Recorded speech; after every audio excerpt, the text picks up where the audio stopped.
Good morning friends, स्वागत है आपका अपने यूट्यूब चैनल पर। तो चलिए शुरुआत करते हैं आज के द हिंदू एडिटोरियल वोकैबुलरी की। पहले एडिटोरियल का हेडिंग आप देख सकते हैं। गुजरात के बारे में दिया गया है ये एडिटोरियल और इम्पॉर्टेंट एडिटोरियल है। अवैध लिक्कर के बारे में दिया गया है, अवैध शराब के बारे में दिया गया है। वहाँ का ट्रेजिडी हुई है काफ़ी सारे लोगों के साथ। तो ये अवैध शराब के बारे में, तो उसके बारे में है, पढ़ लीजिएगा। इंपॉर्टेंट एडिटोरियल है। पहला हमारा वर्ड है हुज। हुज यहाँ पे नाउन की तरह यूज हुआ है वर्ड। हुज का मतलब होता है अवैध रूप से गैर कानूनी तौर पे जो शराब बनाई जाती है उसे बोला जाता है हुज। सिनोनिम से इसके ड्रिंक, अल्कोहल, लिकर और स्पिरिट्स। एंटोनिम से Adams beer, Atlanta special, imperial, castle और रॉयल कैसल।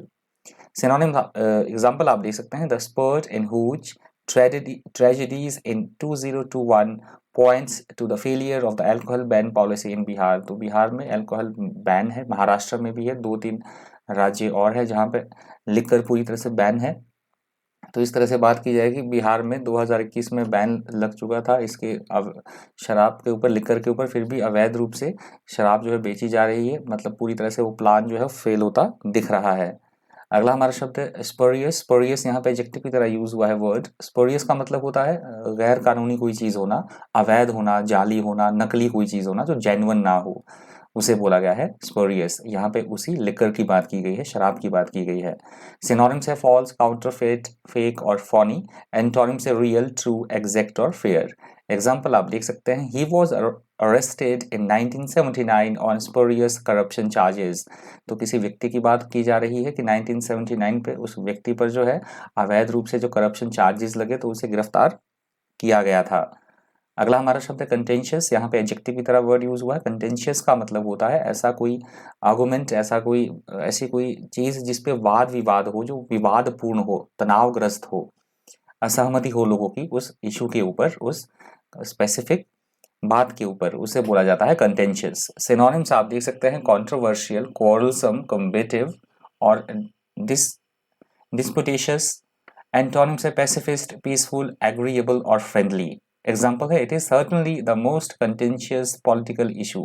तो किसी राजनीतिक मुद्दे की बात की जा रही कि बहुत ज्यादा वो मुद्दा विवादग्रस्त है, विवादों से भरा है। अगला शब्द है प्रोहिबिशन। प्रोहिबिशन यहाँ पे नाउन की तरह यूज हुआ है वर्ड। प्रोहिबिट तो सबको पता ही होगा वर्ड, तो उससे आप इसे याद रख सकते हैं। प्रोहिबिशन का मतलब होता है गैर कानूनी तरीके से जो चीज हो, अवैध हो, प्रतिबंधित जो चीज हो, अवरोध, निषेध, गार गैर कानूनी तौर पर प्रतिबंधित, मतलब कानूनी कानूनी तौर पर जो प्रतिबंधित हो, ऐसी चीज को बोला जाता है प्रोहिबिशन। सिनोनिम्स है interdiction, embargo, banning, prohibiting. Antonyms है एंटाइटलमेंट, परमिशन, सैंक्शन और ऑथराइजेशन। एग्जाम्पल आप देख सकते हैं। There is a prohibition on the carrying of knives. तो किसी जगह की बात की जा रही है कि वहां उस जगह पे मतलब नाइफ्स को ले जाने की मनाही थी, निषिद्ध था, चाकू ले जाना मनाही थी। अगला हमारा शब्द है बूट लेगर। बूट लेगर वर्ड यहाँ पे नाउन की तरह यूज हुआ है। बूट लेगर का मतलब होता है जो अवैध शराब बनाने वाला होता है, इलीगली तौर पे जो शराब बनाता है उसे बोला जाता है बूट लेगर। अगला हमारा शब्द है पैट्रनेज। यहाँ पे नाउन की तरह वर्ड यूज हुआ है। पैट्रनेज का मतलब होता है किसी चीज को सुरक्षा प्रदान करना, संरक्षण देना किसी चीज को, तो उसे बोला जाता है पैट्रनेज, संरक्षण देना, आश्रय देना। सिनोनिम्स है सपोर्ट, स्पॉन्सरशिप, असिस्टेंस, कस्टम और डिसडेन। अगला हमारा शब्द है पोटेंट। यहाँ पे एडजेक्टिव की तरह वर्ड यूज हुआ है। पोटेंट का मतलब होता है पावरफुलनेस होना किसी चीज की, प्रभावशीलता होना, सशक्तता होना किसी चीज की, प्रबलता होना, उसे बोला जाता है पोटेंट। सिनोनिम्स है स्ट्रॉन्ग, पावरफुल, फोर्सफुल, इफेक्टिव और इन्फ्लुएंशियल। अगला शब्द है स्लेज हैमर। स्लेज हैमर ये न्यू वर्ड है। स्लेज हैमर यहाँ पे नाउन की तरह यूज हुआ है और आप एडिटोरियल में डेली बेसिस पे बोलता हूँ, यदि आप पढ़ेंगे तो आपको पता लगेगा ये वर्ड किस कंटेक्स्ट में यूज हुआ है एडिटोरियल में। स्लेज हैमर वैसे तो इमेज से आप देख ही सकते हैं, इसे बोला जाता है स्लेज हैमर, मतलब हथौड़े को या हथौड़ी से मारना। एडिटोरियल में इस वर्ड का यूज हुआ है निर्दयता के सेंस में, शक्तिशाली की सेंस में, निर्दय, क्रुएलिटी की सेंस में इस वर्ड का यूज हुआ है एडिटोरियल में स्लेज हैमर का। सिनोनिम्स आप देख सकते हैं हैमर, स्लेज, मॉल, मेटल और ग्रेवल। एंटोनिम्स है क्लेम और बी डिफीटेड। नेक्स्ट हमारा वर्ड है आर्बिट्रेरीनेस। आर्बिट्रेरीनेस यहाँ पे नाउन की तरह यूज हुआ है वर्ड। आर्बिट्रेरीनेस का मतलब होता है अपनी ही मनमानी करना, निरंकुशता हम बोल सकते हैं, या स्वेच्छाचारी, उसे बोला जाता है आर्बिट्रेरीनेस। मनमानी करना, किसी भी कानून या नियम का पालन करना या किसी की भी ना सुनना, that is called arbitrariness. Synonyms है डेस्पोटिज्म, रेंडमनेस, फ्लाइटीनेस, arbitrary, antonyms है democracy, affirmation, certain और clearness. Example the chief of PSS organises meetings arbitrarily. तो PSS का जो मुखिया है उसकी बात की गई है कि वो जो मीटिंग्स बुला रहा है, ऑर्गेनाइज कर रहा है, अपनी मनमानी से वो मीटिंग बुला रहा है, मीटिंगें मतलब किसी तरह की सभाएं वो कर रहा है, मनमानी से अपनी मनमानी ही कर रहा है वो.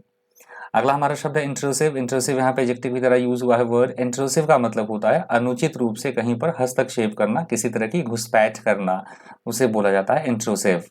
सिनोनिम से ऑब्ट्रूसिव, इंटरफियरिंग, इन्वेसिव और मेडलिंग. एंटोनिम से अनइंट्रूसिव, अनऑब्ट्रूसिव, प्रोट्रूसिव और एक्सट्रूसिव.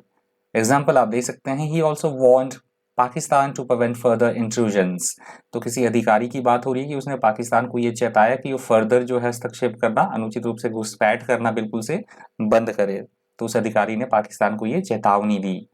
अगला हमारा शब्द है डॉगमा. यहाँ पे नाउन की तरह वर्ड यूज हुआ है. डॉगमा का मतलब होता है जो पुराने सिद्धांत, कुछ एक सिद्धांत होते हैं जो किसी तरह की कोई बिलीव्स हैं, रूढ़ी है, ओपिनियंस हैं, जिनके ऊपर मतलब प्रश्न चिन्ह नहीं लगाया जा सकता, उसे बोला जाता है डॉगमा. सिनोनिम से doctrine, tenet, belief, principle, teaching. Antonym से अनबिलीफ, डिसबिलीफ और अनसर्टेनिटी. नेक्स्ट हमारा वर्ड है कोर्सिव. यहाँ पे एडजेक्टिव की तरह वर्ड यूज हुआ है. कोर्सिव का मतलब होता है मतलब फोर्सफुली मैनर में बिहेव करना किसी के साथ, क्रूरलिटी के साथ, वॉलेंटली मैनर में, या फिर किसी को रोकना, प्रतिरोध, अवरोध उत्पन्न करना, उसको भी बोला जाता है कोर्सिव. अगला शब्द है हमारा असर्टेड. यहाँ से दूसरा एडिटोरियल भी शुरू हो रहा है. आप हेडिंग देख सकते हैं. स्पोर्ट्स मोटिवेटेड एडिटोरियल है. जरूर करके इस एडिटोरियल को भी पढ़ लीजिएगा आप. पहला हमारा वर्ड है असर्टेड. असर्टेड का मतलब होता है किसी बात के सही होने का दावा करना या कोई चीज मान लेना, असर्ट करना, अफर्मेशन करना, उसे बोला जाता है असर्टेड. सिनोनिम से अफर्म्ड, क्लेम्ड, स्टेटेड, डिक्लेयर्ड और अर्ज्ड. एंटोनिम से डिनाइड, अनाउंस्ड, कंसील्ड और undeclared. एग्जाम्पल आप देख सकते हैं. Mister Suraj plans to assert that the bill violated the first amendment. तो मिस्टर सूरज ये बात कह रहे हैं कि जो पहला जो बिल था, जो अब ये बिल जो लाया गया है, वो पहला जो अमेंडमेंट की गई थी उसका बिल्कुल से उन्होंने, ये सूरज ने दावा किया कि वो वॉयलेट करता है, जो पहले अमेंडमेंट की गई थी इस बिल में उसको पूरी तरह से वॉयलेट करता है. इस तरह से उन्होंने दावा किया. अगला हमारा शब्द है फ्रेटर्निटी. फ्रेटर्निटी वर्ड यहाँ पे नाउन की तरह यूज हुआ है वर्ड. फ्रेटर्निटी का मतलब होता है अब किसी एक ग्रुप की बात हो रही है, किसी एक बिरादरी की बात हो रही है, उसे बोला गया है फ्रेटर्निटी. अदरवाइज इसका फ्रेटर्निटी का मतलब एक और भी होता है, आपसी भाईचारा होता है, आपसी प्रेम भाव होता है, उसे भी बोला जाएगा भाईचारा, मतलब फ्रेटर्निटी. भाईचारे को भी बोला जाएगा फ्रेटर्निटी. एडिटोरियल में ये वर्ड यूज हुआ है एक स्पेसिफिक ग्रुप के लोगों को दिखाने के लिए. That is called fraternity. Synonyms आप देख सकते हैं. ब्रदरहुड, सोसाइटी, एसोसिएशन, लीग और क्लब. एंटोनिम से सॉरिटी, हॉस्टिलिटी और कोल्डनेस. एग्जाम्पल आप देख सकते हैं द मेडिकल फ्रेटर्निटी. तो मेडिकल फ्रेटर्निटी की बात हो रही है. अगला हमारा शब्द है आर्चरी. आर्चरी यहाँ पे नाउन की तरह यूज हुआ है वर्ड. आर्चरी का मतलब होता है तीरंदाजी, क्योंकि स्पोर्ट्स मोटिवेटेड एडिटोरियल है दूसरा, तो तीरंदाजी, धनुर्विद्या, उसे बोला गया है आर्चरी. सिनोनिम से शूटिंग, पिस्टल, स्वॉर्ड, गन और एरो. एंटोनिम से मेस, डिले और हिंडर. अगला हमारा शब्द है स्टेपल चेजर. स्टीपल चेजर यहाँ पे नाउन की तरह यूज हुआ है वर्ड. न्यू वर्ड है. स्टीपल चेजर का मतलब होता है किसी तरह की प्रतिस्पर्धा में भाग लेने वाले व्यक्ति जिसमें घोड़ा भी शामिल हो और वो धावक भी शामिल हो, उसे बोला जाता है स्टीपल चेजर. अ हॉर्स और an athlete that takes part in steeplechases. Synonym से रेसर, जॉकी, जंपर और राइडर. और हमारा आज का लास्ट वर्ड है प्लॉडेट्स. प्लॉडेट्स यहाँ पे नाउन की तरह यूज हुआ है वर्ड. प्लॉडेट्स का मतलब होता है किसी की प्रशंसा करना, वाहवाही करना, शाबाशी देना, किसी को प्रेज करना, किसी के द्वारा किए गए काम को, उसे बोला गया है प्लॉडेट्स. सिनोनिम से acclaim, praise, applause, accolade. Antonym से डिसअप्रूव, एक्यूज, क्रिटिसिज्म और डेफेमेशन. एग्जाम्पल आप देख सकते हैं. His work for the homeless won him plaudits from people across the globe. तो किसी व्यक्ति की बात की जा रही है कि उसने, जिनके पास घर नहीं थे, तो उनके लिए उसने काफ़ी सहायता की, काफ़ी मदद की उन लोगों की, और उन्हें थ्रू आउट पूरे दुनिया में उसकी वाहवाही हो रही है, उन्हें शाबाशी मिल रही है, प्रशंसा उनकी इस काम के लिए हो रही है. तो ये लास्ट वर्ड था आज की वोकैबुलरी से. Thank you. Thanks for watching.